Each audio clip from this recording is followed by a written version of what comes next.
Hello, everybody. If you are watching this, it is because we attempted to go live today, and it took me almost 30 minutes to try and figure out what the hell was going on. Still didn't figure it out, so my genius group of people that have joined me made the smart decision to just try to record it and then get it out later. So that's what we're doing. So thank you to everybody that is now tuning in past the fact. We will, again, try and be live next week. It's a little bit going to be a special episode, and I'm sure Annabelle can talk more about that as we introduce everybody. But I did want to go ahead and bring everyone on so we can talk about it. But this show is specifically about the U.S. men's national team and the Mexican national team and where they sort of sit in qualifiers, what the importance of each qualification is for each team, for each national team, and what it also feels like to be a fan of these national teams. I've got two specific people that I would really love to speak on both of those parts. I'm going to bring the first one on, which is Odette. Hello, Odette. Thank you so much for coming back. I keep dragging you into these, and I'm so glad that you are a willing participant, but I am sure that my time has run out at some point on this, but still glad to have you. Happy to be here. Next is Ryan Edward Fortune. Fortune is the last. Did I get that right? Fortune, yeah, just like, the Fortune magazine or what we're all trying to get, Yeah, makes sense. So I brought Ryan on to bring a unique perspective on the U.S. men's national team because he actually travels to a lot of the games, and he's actually dialing in right now from Mexico City. So thank you so much for giving us some bit of your time while being in Mexico currently. Yeah, I was buzzing, to get called up for this show. I was so excited. I thought you were going to have your background that has so much stuff. I was pure nervous. I've got only this white background. I thought I was going to be, not enough, but you've kind of toned down for today. So thank you. It's just my apartment. It's just, where I live. It's toned down. But yes, thank you so much for joining. Really glad to have you. And then, of course, as always, the magnanimous Anibal Roldan. You yourself, I'm so glad that you went full blonde because we've had this conversation many times. And those of you who are watching get the full specter of seeing it blonde. But I'm still waiting for you to go full Rufio, but you have not decided to go full Rufio yet. What's that? You don't. We've had this conversation about Rufio. You've seen with Pan. That? No. Yeah. Absolutely not. Absolutely not. I have standards, okay? I don't know. Rufio. Yeah, Rufio. Odette, I swear, if this isn't your last time on this podcast, it will be. No, I'm just kidding. I'm kidding. Are you kidding though? That's the question. Can I say hi to Ryan? Hi, Ryan. How you doing? How's it going? Annabelle looking sharp. Is that like a custom jersey or like what is that? It is from Kelly knows from our buddies from way down south. Yeah. Yo, I need. Is this like a sponsor of the show? Someone's got to link. It might as well be. Link me up with a kit. We're repping him for free. Jose, if you're watching this, Jose, I would like. Actually, he sent me his jersey for free, but you didn't hear that from me. Yeah, no, that's a buddy here. Atlanta, he makes some incredible merch, and I end up spending a lot more money than I need to be spending on. But please hit them up. It's way down south. Waydownsouth.co, I believe is what it is. Mm-hmm. Really, really good merch. So huge shout out to him. So let's go ahead and sort of get into you, Ryan. I mean, I know that our audience knows more about Odette than they know clearly about you. And we'll get around to Odette again on, where her sort of qualifications lie. But Ryan, tell us a little bit about yourself. She's definitely wearing the kit, so the huge qualifications there. But Ryan, let's just get into Let's get into who you are and what you do, because you do something very specific, and it's one very well done, and it also gives a unique perspective to anybody who wants to experience it. So I'm going to let you have the floor here. Yeah, I really appreciate that, Kelly. Would have minded if you would have promote it yourself, but I'll do some some shameless self promotion here. So Ryan Edward Fortune. I do U.S. men's national team vlogs. So I go to the game record the fan experience, because I think, you know, a lot around the game, you see like US Soccer put out, you know, some great videos, you know, how the team travels and everything like that, but you don't really see what the fan experience is like, and it's, you know, can be quite different. So yeah, this cycle I decided to start up a YouTube channel. It's the same as the handle that you can see below. And yeah, so we've gone everywhere that the team's gone: El Salvador, Jamaica, Panama, Canada, now here in Mexico. So it's great. Yeah, I would love if you would check it out, guys. So really appreciate it. And yeah, happy to be here on the show. Like and subscribe as always. Yes. Like, subscribe, follow. Sure, yeah. I've got Twitter. Instagram is more private, but like, hey, single, so shoot the DMs if you want. And all right, ladies, shoot your shot. It is a budding romance. I can feel it between the two of you. So I like his styles. That's the most important thing, really. So yeah, and I like your face. Okay. Okay. Leave them. You have a very unique accent for anybody that's listening to this. I mean, it doesn't necessarily promote as like the typical American accent. So would you talk a little bit about like one of the coolest things I think sort of about you is where you travel from? Yeah, so originally from New Jersey, grew up there. But yeah, spent the last 7-8 years now in Europe. So I've been living in Ireland, living in England. But yeah, I mean, for me, always felt way more connected to the United States. This national team is just, to me, so exciting. The whole United States, the kind of the soccer culture is really growing, and it's really, you know, emerging right before our eyes, whereas so many other places it's really established. You know, who knows what's going to be next for U.S. soccer? Just keeps getting bigger and bigger. And so for me, definitely want to get involved. And so that's why, you know, I make these trips all the way from Europe to come to watch the national team. How long is the flight from Ireland to Mexico City? I mean, it was a madness, actually. So I went and saw my parents actually in Georgia, so kind of your neck of the woods. Oh, nice. So flew from Ireland to Georgia. That was no problem, like 9 hours, but like, you know, no bother. And then I was supposed to get here to Mexico City on Monday morning. And then, you know, American Airlines, they decided to, you know, delay. It was like 10 hours, 12 hours. Then they said, oh, it'll be the next day. Eventually they canceled on me. I had to spend like $800 to get a Delta flight. So moral of the story, do not fly American at all. Don't do it. And yeah, fly Delta. They were very nice, empty flight. Okay, so there you go. Well, Delta's cool because it's home based to Atlanta. But like, sir, this is we got a game tomorrow. Always American. America first. No, I'm just kidding. No, I think American. Oh my God, Annabelle. I think American nationality good, American Airlines bad. I get that. Oh my gosh. And Odette, clearly, we've talked about, you know, sort of the state of Liga MX with you. Sorry, you know, we know about your heritage that you come from Mexico, but like, just remind everybody your incredible backstory.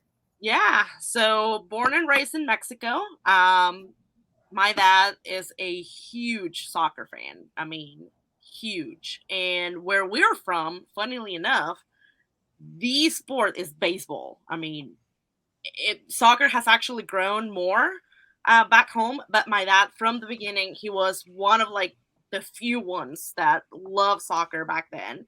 And I grew up watching El Tri. El Tri is like my gateway to soccer, you know, because my home state didn't have a soccer team. So it was El Tri or nothing. So I'm like among the few people who are country over club. I've always been country over club. And, you know, I loved it since the beginning. Since I was little, I remember, you know, watching Cuauhtémoc Blanco, Luis Hernandez, you know, Luis Garcia, Jorge Campos. So I grew up watching El Tri, and it's been my first love for forever. Your first love. But the question has to be asked. Clearly, you are an American now. Do you wear the American jersey when we are not playing Mexico? So I don't have an American jersey, but I do root for them. Huh? You and Dan don't role play? Like you're an American. Annabelle. He's what? Annabelle. I'm just asking. What? I'm sorry. So go ahead, and I do feel bad, and he's like in the room next door, but he has Mexico jerseys, but I don't have a single American jersey. But I do have to say that when they're not playing Mexico, I root for the U.S. 100%. I live in this country. We need to get you an American jersey. It just needs to happen. So anybody out there wants to hook Odette up with a U.S. jersey, we got to get her in one of those. It just needs to happen. I guess so. It's been a long time coming. But yeah, like I said, I root for them when they're not playing us. I don't have any problem whatsoever with the fan base, but with the American team, I do root for them when they're not playing Mexico. It's a very pointed point you made there, Odette, but thank you very much for that. All right, so let's get a little bit into sort of this game, right? So it's a big game. Some would call it a rivalry, although Anibal does not necessarily agree. A team has to win for it to be a rivalry, right? Or is that it's like one-sided, you know? Yeah, right, Odette, or no? It is. I do have to say that in its history between Mexico, I don't want to hear history. Yeah, recently, Mexico has beaten the U.S. 36 times more. So yeah, it is a rivalry. Well, you know, you've been playing better since fake news. 2000s from fake now. News. Fake but news. I'm sorry, somos tu papá. Just how it is. Oh! I will also point out it's probably not a good thing to be boastful here, Annabelle, because the U.S. have never won in the Azteca. So, like, we only need, like the little giant, we only need one time. One time. You only one time. Unique that you pulled out a Little Giants reference. That was not where my mind would have immediately gone to any type of a sports reference for. That was literally the best locker room. What do you call it? I can't. Locker room speech ever. Yeah. Well, I haven't watched it, but when I was a child, so you would have to. You can just share it and remind all of us what inspirational. Well, I'm not gonna say the whole thing, but it was just like you just need one time. That's all you need. Oh my Lord! It doesn't matter if they beat us 99 times. That one time. It's the one time, and then that's what really matters. Mm-hmm. Okay. And that has to clean dishes. I won't be so sure. Well, we'll get into that a little later. So let's go into I feel like you definitely got to provide context to that, because that does sound really bad. You might get canceled for saying something. You're very right, Ryan. Can I explain that right now? Because that sounds really bad. So when Odette and Dan aren't role playing, they I'm just digging myself a ditch farther. And you really are. You really are. Live. Can you edit this out, please? No, this is staying live, right? in. No, edit, please edit. This is legitimately staying in. You don't get a choice. No, we got to timestamp this. 13 minutes in. Just take this whole thing out. No, but so Odette and Dan is Odette's husband. For those who don't know, they have an ongoing bet to where when Ed 3 and U.S. men's national team play together, whoever's team loses does the dishes. So that's what I was referencing. Not because she's a woman and should be in the kitchen. That will not be canceled. Thank you, Ryan. Anyways. Continue. I'm sorry. We have gone to so many different topics of conversation within the first 15 minutes here. Wow. Please edit this out. Oh, I'm Ryan, not. I'm so sorry. That's a lot of work for me. No, sir. Ryan, please. Ryan, no, I'm not letting Ryan bail you out of this. You guys might end up being in a bromance later. You want comedy, bro. That's what you want on these things. Ryan, no, but this is different. Just keep going. I'm gonna mute myself. How do you mute this? Let's just pause for a second. Let's get real. All right. So talking about the rivalry, let's talk about sort of we discussed the history, right? Clearly, the U.S. are doing better in this round of qualifications than Mexico, which is very unique. Normally, as we were talking offline, it's Mexico that's absolutely blowing through everybody in qualifiers. But it's been a unique turn of phrase in the sense that Canada is now leading in the qualifiers and has a very good chance of, they're pretty much 99.99% in. Weird stuff happens, but they're going through. But that's been a unique run for this qualification round, because normally you see it being a real fight between Canada, US and I would probably say Panama, right? So that's the team that you would have as being that battle to be underneath Mexico, El Tri.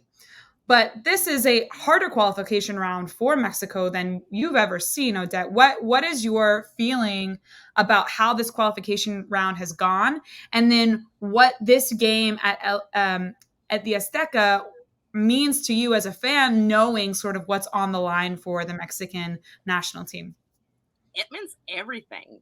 And I know that I sound dramatic, but honestly, it means everything. Everything is on the line. I think Tata's job is on the line. If we lose 4 times on a row against the U.S. at home, with like half of the U.S. squad injured, with all of our starters, but Andres Guardado, like healthy and ready to go, I mean, how do you come back from it? Like from that, you know? Like we're trying to qualify to the World Cup. We're trying to get to that famed 5th game in the World Cup. But if we're still struggling to qualify, I mean, what's the point, you know? So yeah, it means everything. I think it's gonna be hard, just because the Americans have that fire that they want to beat us. They want to beat us at home, and they want to punch their ticket in this window, right? So it's. I mean, I will love to be at the Azteca tomorrow. It's gonna be a good game. I think it's gonna be very, very close. Even though, because of we're at home and because we, like I said, we don't have as many injuries as the U.S. has, I think we have the edge. But the mental game, I am terrified about tomorrow, because this group of American kids, like they're young, they're hungry, they want to show, their teams in Europe, or like the players that are playing in the MLS, they want to show that there's a new daddy at home, right? So I think that it's going to be a good game. I'm terrified, and I'm hoping that, we're going to come out with the 3 points. That's a unique phrase there, that there's a new daddy at home. Very, very unique phrase. Let's go into Ryan.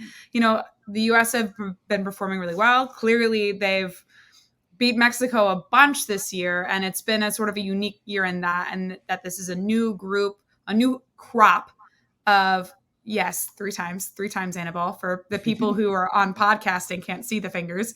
3 times. For those that are listening, it's 3 times. For those that are listening, it's 3 times. And that's unique for the U.S., right? That's something that, is not consistent or normally seen with whenever we go up against the Mexican Federation, right? So what then we're looking at is a new crop of players, like Odette said, that are young, that are hungry. I need to go back to the article that I read, but they said that there was let's see here, I don't want to get the number wrong, but basically a small amount of the group of the guys that are on the actual team today were in Trinidad and Tobago when the game that will not be mentioned. I mean, I literally just said the place, but it's a new era, you would say, for the U.S. men's national team. And then how do you feel going into the Azteca, which again, still, even though Odette's scared, it's a fortress. It's a really hard place for the U.S. men's national team to play. Okay, I think it's interesting for the United States. I think right now you're kind of getting 2 teams whenever you see the qualifiers. You're getting a very good team at home. They're playing very good, look very organized. They look like they're going to score goals. They look like they're going to boss the opposition around. And then when they play away, they look very different. So, yeah, we've beaten Mexico 3 times in a row, and that should give us a lot of confidence. But I think our away record so far in qualifying is nothing to brag about. And I don't know, with Greg, you never know. With our coach, you never know what kind of team is going to go out there. I used to be a massive, Greg Berhalter fan. He got us those 2 trophies and then the win over Mexico. And then, just the teams he plays away, I don't know if we're trying to win the games. As you said, Odette, like we are missing a lot of players. Weston McKinney, Brendan Aronson, Sergino Dest, they would all be lock starters in a team if it was just a 1-game playoff. Then you add in Tyler Adams, who they're talk they might bench him because he's on a yellow card. They want to save him for Panama, which I don't really agree with. And we're very thin, I think, at the moment. So if we go for it, for me, I don't think there's nothing that Mexico can throw at us. I don't know who Mexico would even have scoring. The Mexican team doesn't impress me too much. I'm more concerned, is the manager going to try and play a team that goes out to win, or is he going to play for a draw? And that will inevitably have us lose at Azteca. You can't go into a place, as you said, a fortress, albeit they've struggled in this qualifying campaign. You know, they've gotten draws at home, which they rarely do. But yeah, are we going to go for the win, or are we going to go for the draw and then lose? That's what I'm looking for in the lineups. Yeah, that's actually a good point, because a lot of the way that the qualifications work out, you know, we need to beat Panama. The U.S. men's national team need to beat Panama, and they play again on Sunday, which is a quick turnaround from a game that's on Thursday with an already depleted squad. And like you said, Tyler Adams sitting on a yellow. You do need your midfield commander to be there and present in Panama. So, you know, they're talking about putting Kellen Costa there and having him, you know, really try and supplement for that role. But it would be really interesting to see if Berhalter does come out and play to win or play to get through. Annabelle, do you have any feeling toward the way that the U.S. men's national team might come out? And maybe also then succinctly how the Mexican Federation might come out? Edit that out. I can't keep editing out small sections of just phrases. Just gonna be dead air, just for no reason. No, I don't like. I mean, like Ryan said, it's tough when you don't have your like core players. You know, hurt. Obviously, McKennie's huge. But I mean, I don't know. I'm looking at the lineup right now. That's where I'm like kind of. And I mean the roster, and I don't know, man. Their midfield is, especially with Adams with the yellows, it's very thin. It is for sure. It's a very raw group of players to be playing at Azteca for the first time. I mean, you look at like the ages of them, the caps of them. Yeah, that could be an advantage too. They don't know any better, and they'll just start balling out. So who knows? Or does the moment take advantage of them? I mean, walking into the Azteca, being in the Azteca, it's a feeling. It's a very powerful place. It is, yeah. I say that like I've been there, and I haven't been there. Sorry. It is a very powerful place. It's her temple. I will say one thing about Azteca. I think whether it be the results recently, you know, Mexico having drawn teams, and I think just the United States having beaten them 3 times, I think it's lost a bit of its mystique. I mean, I know, you know, it used to hold 110,000, whatever. Then the NFL comes in, and now it's down to like 80,000 or something. And I think tomorrow is only meant to be 40 or 50,000 due to COVID rules. So I don't think that just the noise that you would have gotten maybe back in 2009 when you had, I don't even know, 120,000 people were just packing in. You know, middle of the day, it's at nighttime. I feel like there's a lot of corporates that go to these games now. I don't feel like it's your classic, you know, 10 years ago it was a madness. I don't know. Tomorrow I feel like could be quite calm. I do have to agree with that. I think that this mystical place, you know, that all of CONCACAF is scared to play in at the altitude, the, you know, like the heaviness of the players that, you know, the Mexican squad have, like the players that, you know, you had Rafa Marquez, who played at Barcelona, Chicharito Hernandez, who, you know, from Manchester United and Real Madrid. I do think that we've lost a little bit of edge from that remodel that you say. And also because, I mean, we're just haven't been that good lately. It blows my mind. And you guys know that I love Tata Martino. Tata Martino has given me so much happiness with Atlanta United. And I was, I mean, ecstatic that he was appointed the Mexican manager. But I think that he has done so many questionable things with the Mexican team. You know, like the call-ups that he has his core players, and even though they're not playing well or that they're not playing with their club, he keeps calling them over players that will do so much better at the squad, and that frustrates me so much because I know that it's a game that we could have won. You know, like the previous qualifiers, the Nations League, the Gold Cup, but because sometimes he gets so like tunnel vision and he's, you know, married to those players, or he doesn't make changes, you know, quick enough, that we just lose, and I feel like that edge has been lost. But still, the Azteca is the Azteca. It's a temple. It's the most important stadium in all of probably Mexico and North America, Central America. And I think that it does have its weight, but I agree with Ryan. The edge has been lost a little bit. Yeah. I mean, just going back to what you're saying about the Mexico call-ups, I think for me, like, again, I said it earlier, but I just don't know where the goals come from. I mean, I know you've got Raul Jimenez, brilliant player for Wolves, but he's never scored against the USA. And I think if you had called in someone like Chicharito, or I know there's been problems with Carlos Vela in the past, I'd be way more nervous facing Chicharito or Carlos Vela than I do Raul Jimenez. I feel like our defense, I feel like Miles Robinson, your guy here, I feel like he'll contain Raul Jimenez. I think that's not really an issue for me. Yeah, that's honestly been another source of frustration. Just the call-ups and the fact that our players are aging out. There's no fresh blood, and that's what we've been saying. Like, Tata, are you watching Liga MX? Are you watching? Yeah, it's crazy. There's so many young, youthful Mexican players that could really be making a difference. And you're absolutely right. When you're looking at the two teams side by side, you're looking at a very young, youthful, raw, like you said, Ryan, American team, and a very older, aged out Mexican team. It's going to be a very interesting play. Continue. Greg is looking into the future, and Tata is stuck in the past. That's what it feels like with those two squads. The goals, where they're going to come from, you have Chucky Lozano on the left. You're going to have Raul. He still plays in the Premier League, so I'm hoping that he wakes up tomorrow and is able to score. You have Alexis Vega, who's been playing really, really well in the past qualifiers. I'm not worried necessarily about that. I'm just worried where, or defense. Or defense has been really, really not solid lately. And it's allowed, y'all's players to really come through. We have Johan Vasquez, a Mexican international that plays for Genoa in the Calcio in Italy.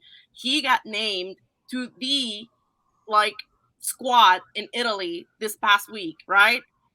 And he's gonna be on the bench tomorrow. He's gonna be on the bench because Tata wants Hector Moreno, who plays in Liga MX. He's a veteran, and Hector Moreno is on the bench right now at Monterrey, at Rayados. He's not even playing for his club, and he's likely going to start tomorrow. And that, to me, it blows my mind. Yeah. Well, let's talk a little bit about what you see as the outcome of this match. If everything works out the way that you think that will be played, right? So for you, Ryan, would you assume or want Greg to sort of start on a front foot and not necessarily take this match as a layaway match for the next one? Yeah, if we play the best available 11, I'm pretty confident that we'll come away with the win. I just think that Greg's track record, and I think kind of how we've been playing all the aways thus far, has been very conservative. So I think we'll be hoping for a draw, to be honest. I also don't know where our goals will come from. We haven't really found a forward in the World Cup qualifying campaign. Sargent's not been called up. Pepe can't seem to score recently, and it's just like I don't know where our goals are coming from. We relied a lot coming from midfield. McKinney has gotten a fair few goals in the qualifiers, and now he's out. So it's a lot on Pulisic's shoulders, and he hasn't really coped too well with the pressure at times. He's come out and even said that. So hopefully, he just tries to play his own game and realize that the players around him are quite talented. So he doesn't have to do everything, Yeah. Do you see Gio Reyna factoring at all in that as well? It's tricky. He's only just come back from injury. Hopefully he can, but he's played very few minutes. And he's been injured, he keeps getting re-injured. So, he's a brilliant talent, doesn't back down from anyone, as you saw in the Nations League final. Fantastic character about him, but I don't know. Hopefully, I would love to see, as many of our top players on the pitch as possible. Yeah. What about you, Odette? If everything works out the way that you would like it to, and Tata sort of creates a good lineup, even though it may end up being veterans, what do you see the outcome for this, for Mexico being on maybe a positive or maybe a negative, on what your thoughts are for it? I think, honestly, my prediction right now is that we will win, but with a very slim margin. I think we're going to take it 1-0 maybe. And this is because I do see to come to Ryan's point, I do see Greg being very, very conservative with this game, which to me is a mistake. I mean, if you're waiting to see, like to play Tyler Adams because he's on a yellow in Panama rather than in Mexico, why? I mean, didn't you learn from the past that, if you wait till the last minute, you might not qualify? To me, you have to take all of your meat and put it in the first game, because the most important game is going to be the very next one that you're going to play. So I think we're going to come out with the win, just because, once again, we have certain things going for us. We're playing at home. We have all of our squad healthy, and the fact that, our guys have a chip on their shoulder too. It's that they've been embarrassed for the past, since June 2021. They've been embarrassed by this squad. And I think that they're going to go out really much waiting to take that back from them. Plus, you have to think, our midfield and our wingers have been doing really good with their clubs. Hector Herrera, even though he's going to come to MLS, he's been playing really good with Atletico de Madrid. He bossed that midfield when they played Manchester United, a few days ago, like a week or so ago. He bossed that midfield. Tecatito Corona doing really, really good with Sevilla right now. We have Lozano hasn't been playing with Napoli. He did not play this past game. But, we have some guys that are ready to pretty much get that smile off of the Americans' faces and get that game. And honestly, probably save Tata's job. Because if they don't win tomorrow, Tata, adios.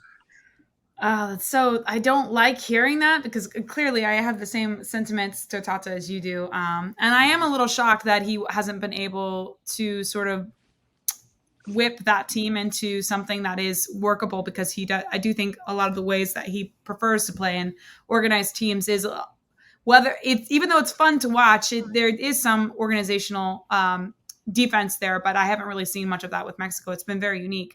I do want us to sort of change into the conversation of what. Oh, you don't want to ask me? I'm sorry, Annabelle. No, it's fine. No, it's fine. Cut. No, I apologize. You're absolutely correct, no, Annabelle. How do you see this match playing out? Edit this out. Just edit it out. It's fine. Annabelle, how do you see this match playing out? Well, with Greg, I think, in all seriousness, I don't know. I think he might go with the Jordan 1s.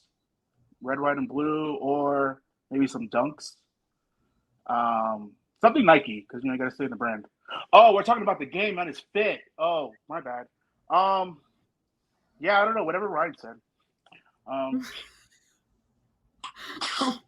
my God. Wow. That's what you get. That's what you get for not going to me first. Anyways, edit this out. I'm not editing out. I'm not doing that. Do you have any? Who wins tomorrow? I think we should play for a tie. I think Mexico wins, unfortunately, and Dan has to wash dishes. But I think we got to play for Panama.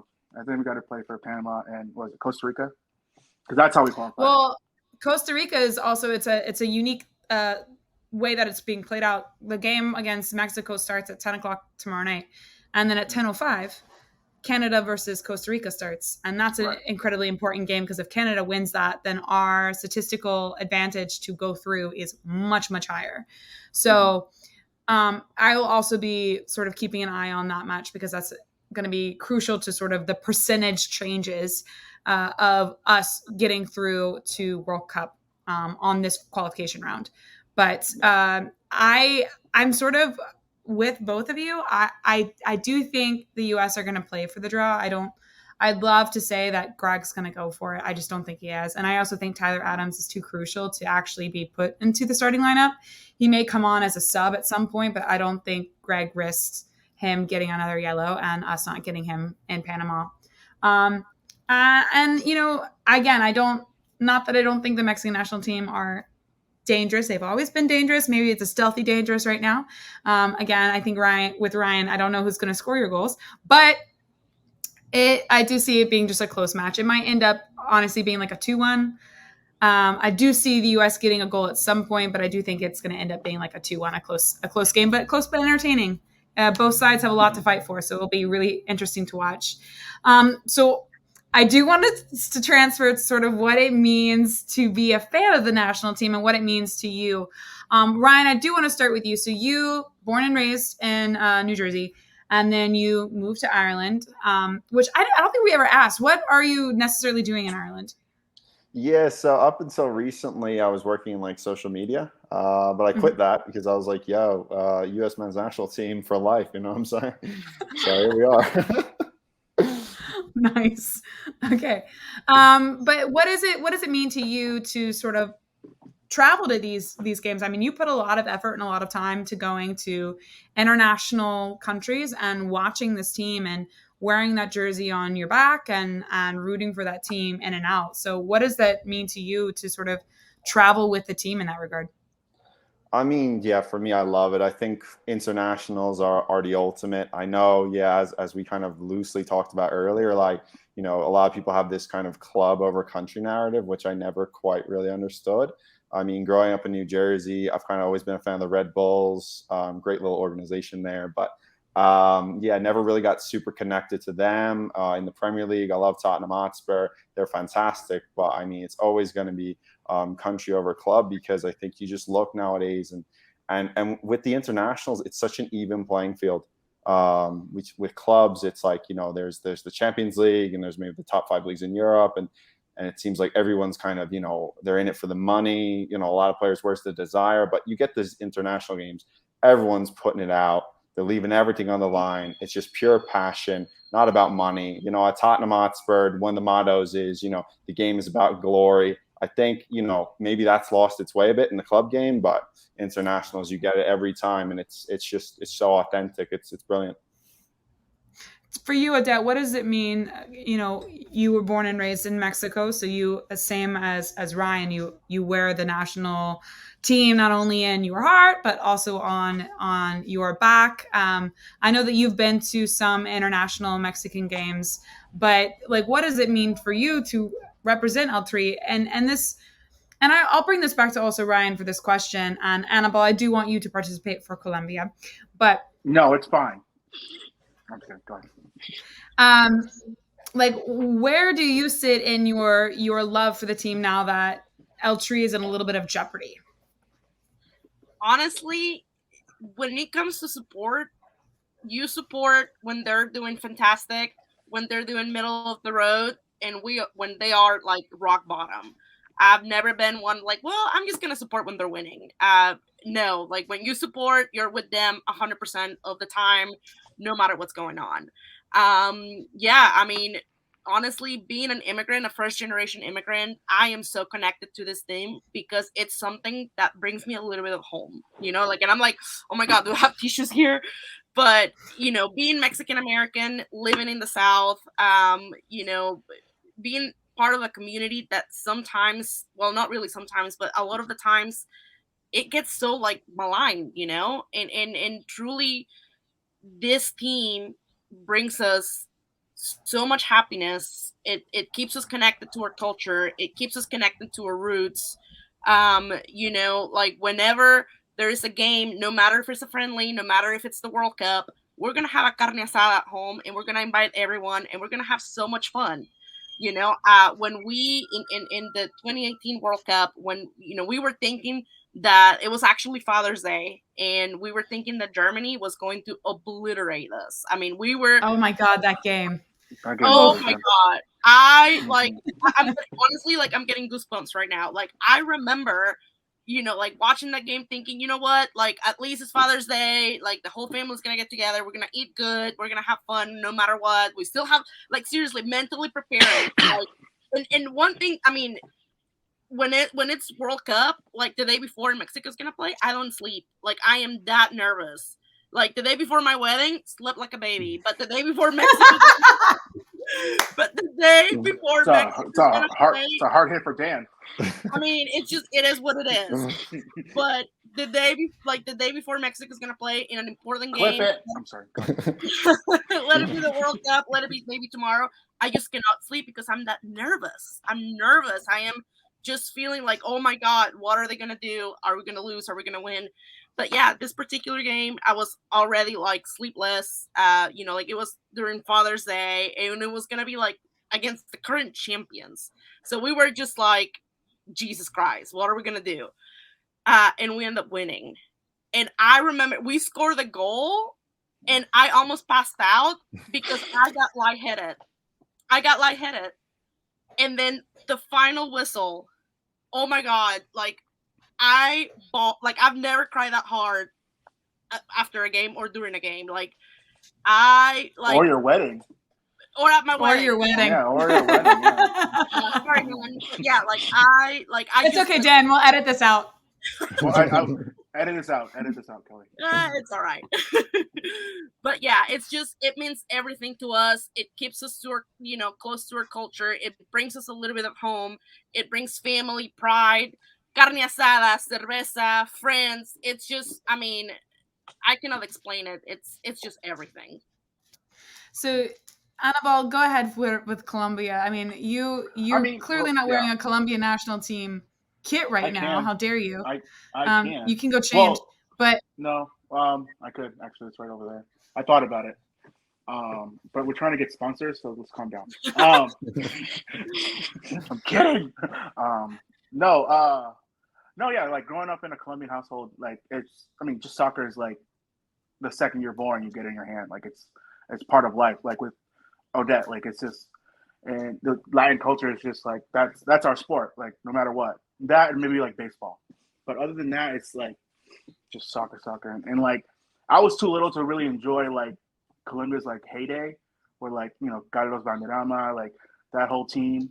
But there's pictures of me with like a fake wig that makes look like his hair, so there's that. So I was definitely like there because my parents, but no, like with me, like really, really, when I got into soccer was like U.S. men's national team, like with like Landon Donovan, Clint Dempsey, like for me, like my 2018 moment, like beating not 2018, but because we weren't there. My favorite like U.S. men's national team like moment that like kind of like solidified like my fandom was like in 2010 with Landon Donovan in Algeria. Like that goal was like it was one of those moments where like where you were, kind of thing. You remember where you were when that happened. So I don't know. That's Yeah. I totally understand. I was at a senior aquatic center because I was working. It was great fun. Yeah. All the old people as I'm sitting there screaming, watching soccer, and they're just like, I scream like I blacked out. Like, But this kind of leads into an interesting conversation, which I would love for us to have. I mean, Odette, you still said you root for the U.S. men's national team when clearly they're not playing against Mexico. We're all here U.S. men's national team fans. Do we find that we sometimes have fickle fans, or that the U.S. men's national team goes in waves of when we're doing well, everyone knows about it, but when we're doing not well, everyone knows about it, and it's like it's a disparity of positive and negatives, and almost in the sense of like I am clearly not a science person at all, but what is it when it's not magnets, but it's like they can't actually go near each other? What are those things called? Is this like electrons or something?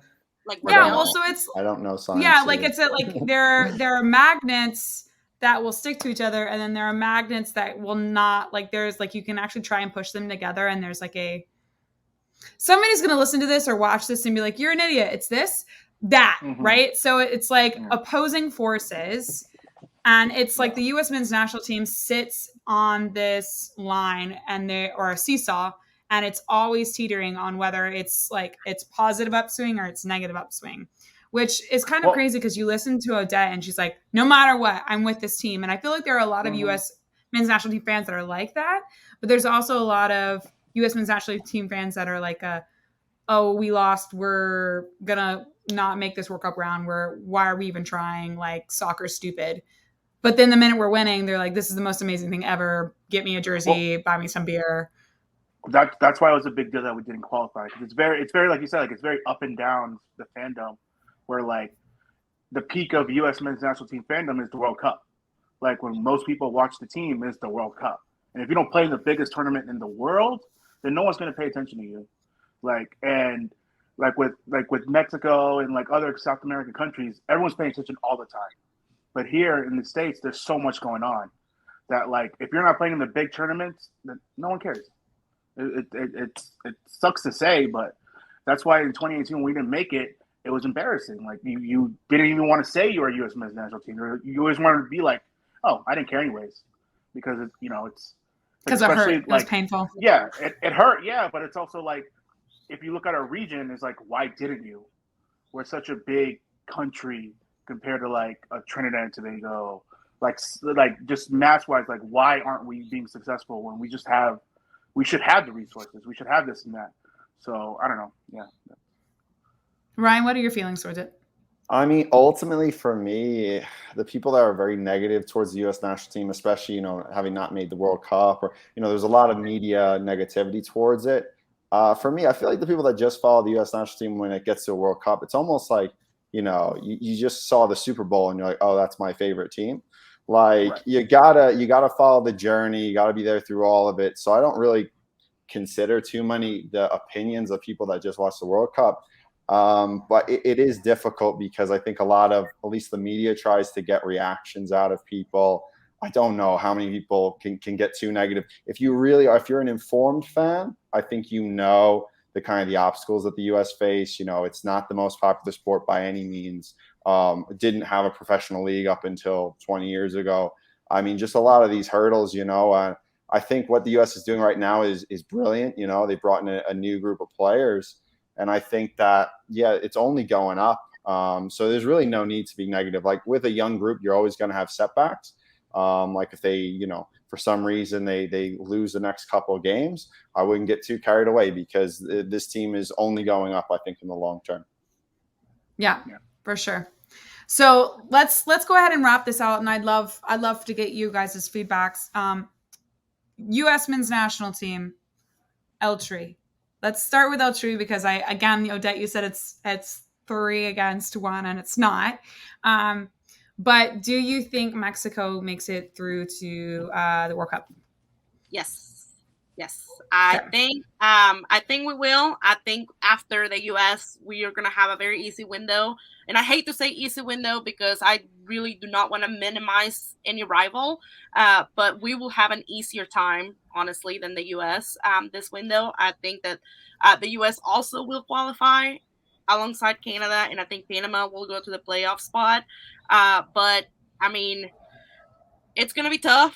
It's been tougher. I am jealous of, like the exports that the U.S. has done recently of its players to Europe, the way that they're bringing up new blood, the way that they're doing outreach to Mexican Americans. They're actually now trying to come into our turf and take the Mexican Americans. I don't know how. Well, you're not grabbing them. Why not? I mean, come on, it's fair play. It is fair play. Yeah. But I think that we're going to get through. I think also, I'm being very hopeful. I think we'll also win tomorrow. Slim margin, but we will win, and we're going to take those 3 points. And hopefully, I'm thinking maybe 7 points in this window if I'm being, cautiously optimistic. But it's going to be hard. I hate that it's going to be hard. But like I said, I'm going to be here supporting, and we're going to be here being very, very tired on Friday morning because we're going to watch that game, even if it's going to be at 10 p.m. Ryan, what do you think? U.S. men's national team make the World Cup this round?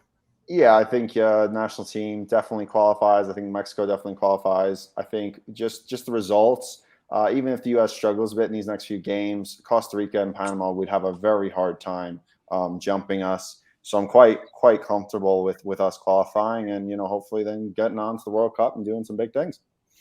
All right. Annabelle, what do you think? Do you think what shoes do you think Greg Berhalter will wear tomorrow? I already said it. Anyways. Oh, did you edit it out? Is that why? No, yeah, I edited it out already. You were flipping between two shoes. I'm sorry. So I think does the U.S. men's national team make the World Cup this round? Yeah, I think so. Yeah. I was looking at some scenarios earlier, and it'll take a lot for us to. I mean, it's possible. Anything's possible, but I think we'll qualify. Probably third. Very less possible. Probably third. Okay. Yeah. All right.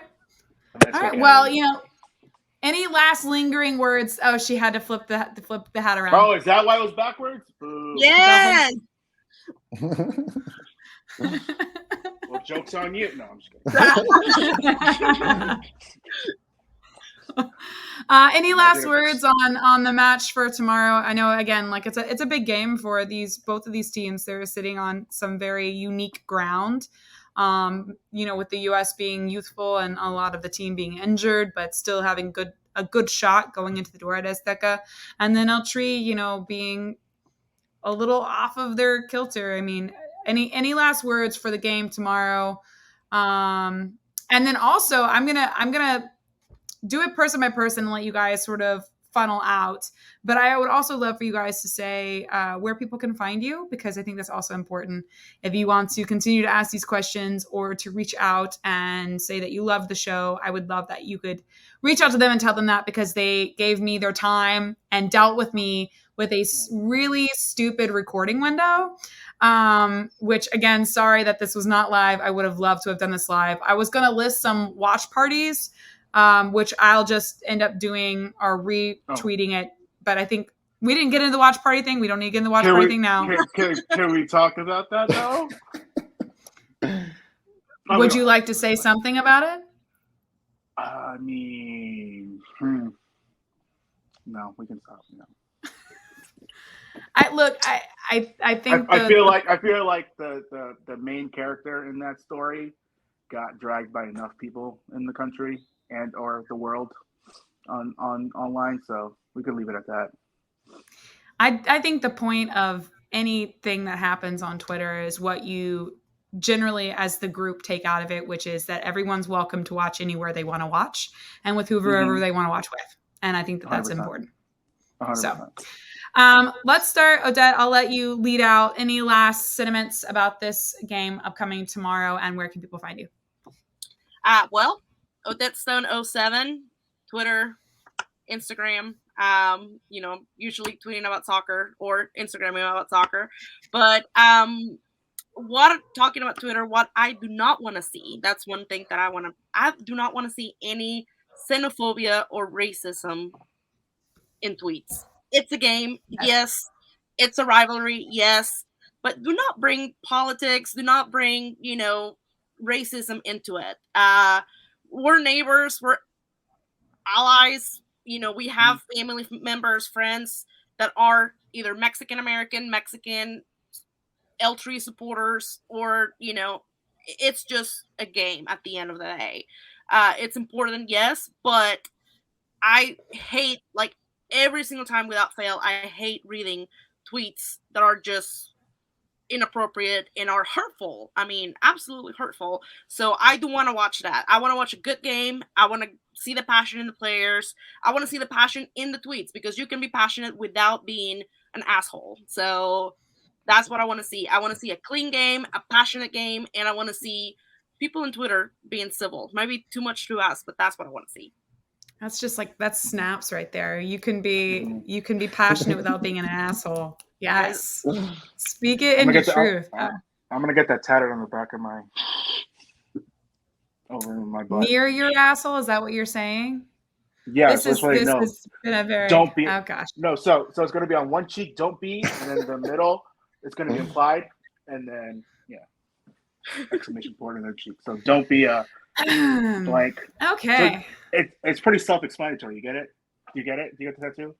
Annabelle, is there anything that you would like to say about the match tomorrow, or about life in general, and where can people follow you if they would want to follow you? I want to apologize if this isn't edited out, I want to apologize to our guest, Ryan, for this. I'm normally like this, so I'm sorry. No, okay, so I love how you always laughed at before you can even continue the sentence. You laugh at your own joke. You can't just deliver the joke and not laugh at it. No, because it's so dumb. Anyways, what are we talking about? What is your last sentiment towards anything that we talked about on this show, and where can people find you? Sentiment. Oh, sentiment. I'm sorry, that was so mean. Edit that out. That was not nice. Sentiment. I just like Odette. Just keep it civil. Keep it. It's a game. We're all here to support, our nations, our countries. To just, be nice. It's a rivalry. Don't make it personal. Like it's a game. Let's all have fun. All have fun watching it. It is what it is. Where to find me? In Ryan's DMs later. Anyways, no, I'm just kidding. It's at Latin Heat on OnlyFans. If you join now, it's 20% off. But, promo code. Is there Ryan. is there a coupon code, Ryan? It's promo code Ryan. It's promo code Ryan. Actually, make it 50% off. I'm feeling generous. Just deliver. Okay, don't laugh at it. Just deliver. I'm sorry, Ryan. We're getting there. I promise. Sorry. I know you want to go drink in Mexico. It's so important. We're getting you there. I promise. Timestamp this. Edit this out. Yeah. No. Okay. So for the game, it's gonna be. I know I said I think Mexico's gonna win, but I'm gonna lie and say 2-0. 2-0. 2-0. All right, that's it. I'm done. Edit this out. I'm sorry. Oh my Lord. Ryan, any last thing you want to say? There's two things I want from you. Well, three. So any last things to say about the podcast? Where can people find you? And then when will you be dropping your travel vlog for going to the Azteca? All right. Yeah. First off, super nice of you to invite me on here, Kelly. Really enjoyed it. Hilarious podcast. You're bringing great energy. Odette, Anibal, top people. Loved it. Loved every second of it. Even though it went over by 15, 17 minutes now. But hey, yeah. So yeah, dropping it should be up by Saturday, maybe Friday night. So look for that. And yeah, subscribe to the YouTube channel at One Ryan Fortune. You can look it up. Or Ryan Edward Fortune on YouTube. It's the first result, I think, hopefully. Should be now. And then, Instagram, I use it very casually just for the DMs for your man here, and then Twitter as well. So, yeah, thank you so much for having me. No problem. This was... I want to say one last thing, Kelly. Yeah. This applies to you, Ryan. If you are in Mexico City for this game, please tag me on the pictures of your tacos that you're eating so I can be super jealous. Please. Yes. Yeah, I have to have the tacos. What did I have? I had ceviche earlier, very fancy. I'm in La Condesa, you know what I'm saying? So I'm very bougie, sorry. Yeah. Bougie. I want to see those pictures, Ryan. Post many, please. Yeah, post tacos. You're living vicariously through you, sir. Please post absolutely everything. Maybe not your DMs. Like, don't screenshot your DMs with Annabelle. We don't need to know about that. But everything else. I won't be showing the tacos that Odette wants. I won't be showing those. Oh, my Lord. Okay. That I may edit out. Thank you all again for joining me. I am so glad that you all came. Annabelle is not being invited back. Speaking of, guys, please follow me. Speaking of, next week I am unavailable, unfortunately, but for some reason, I don't know why now that I have allowed this, I'm gonna allow Annabelle and Percy to take over without me. I don't know Ryan, why. You're back. I really Ryan, worried. you're back. So Ryan, you back. guys Odette, join in and watch if you want to see absolute mayhem. I do not approve or condone any of it. I just want to say that before it all comes out. So it's just going to be and friends. It is just and friends. It's the friend zone. I'll just call it the friend zone. I'll brand it that. Yeah. No, please don't. Lord. I'm trying to get out. All right. Please. Thank you, everyone. Have a wonderful night. I thank you for listening and watching. Let's go USA. Make sure to like and subscribe, leave a comment, do all of the things. And please, again, find these people on Twitter or on social media or on YouTube. Give them a shout out, give them a like, give them a follow. They did amazing things tonight, and I am so glad that they came on the show. Thank you, everyone, and have a wonderful evening. Go US. And take your shirt off. Okay. Good night, everybody.